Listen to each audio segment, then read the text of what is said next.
L'actu plus, c'est le plus de l'actu. Bonjour David, et un sujet qui concerne énormément de personnes, c'est la qualité de l'eau. On parle de baignade, évidemment, pas de l'eau de boisson. En vacances, généralement, on aime bien se baigner. Lac, rivière, mer, il y a des contrôles quand même qui sont effectués. Quelle est l'information dont on dispose pour ça? Déjà, ces contrôles, j'ai constaté hier, en fait, en préparant cette chronique, qu'ils dataient de 75. On s'y intéresse depuis longtemps au niveau européen. Il y a une directive qui est parue en 75. Ça veut dire qu'on s'est intéressé à la qualité de l'eau en 76, et ça tombe très bien, parce qu'on est quelques-uns à s'en souvenir ici. 76, c'était une année où on s'est beaucoup baigné. Alors, c'est l'Agence européenne de l'environnement, et donc la Commission européenne qui s'occupe de cela, qui organise les contrôles, en tout cas qui donne les grandes lignes. L'information, c'est important, puisqu'il y a le contrôle, effectivement, mais l'information, et ça, c'est effectivement une obligation réglementaire de faire figurer les résultats des tests et des analyses sur chacun des sites de contrôle qu'on voit ici. Il y a plusieurs grades pour la qualité de l'eau. Alors, on parle d'eau excellente, bonne, suffisante ou, à l'inverse, insuffisante. On parle bien sûr ici d'eau de baignade, pas des piscines. C'est-à-dire un camping, par exemple, avec un petit lac ou une base de loisirs avec une berge. On est vraiment sur ce registre-là. Ce sont les eaux de baignade côtières ou les eaux de baignade eau douce à l'intérieur du territoire. Oui. Okay.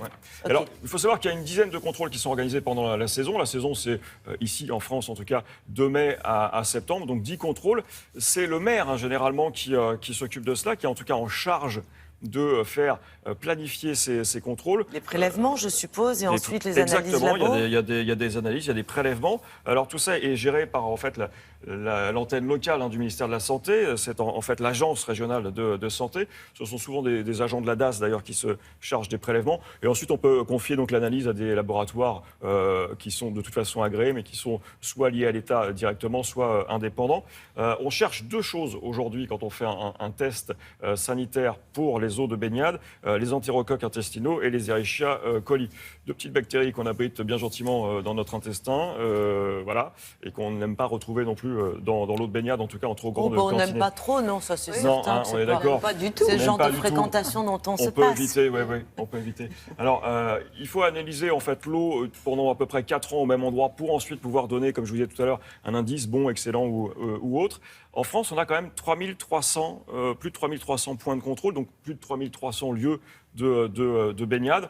Alors, de manière générale, que ce soit en France ou en Europe, on est au-delà des 90% de bonne qualité d'eau, de lieux de baignade qui vont avoir une bonne qualité ou une qualité même excellente. Alors, en France, c'est 97,5, 93% en Europe. Alors c'est vrai que cette année, on a regardé un petit peu les chiffres. Je vous le disais, ils sont sortis, ils sont publiés au mois de mai, en tout cas les premières analyses. Oui. Là, on est un petit peu en dessous. Il y a 29 plages en France, majoritairement d'ailleurs en Bretagne, qui sont descendues d'un échelon. Mais alors vraiment rien d'inquiétant. On reste vraiment sur des eaux de baignade qui sont tout à fait conformes, tout à fait agréables. D'ailleurs, retenez baignade.santé.gouv, c'est le site sur lequel vous pourrez retrouver toutes ces informations. Les résultats, sans doute aussi, des analyses. Et des années précédentes aussi, pour pouvoir comparer. Puis une dernière petite chose, je ne vous ai pas parlé du pavillon bleu. Alors le pavillon bleu, en fait, c'est géré par une autre entité, bien sûr, que la Commission européenne. C'est une association qui gère cela.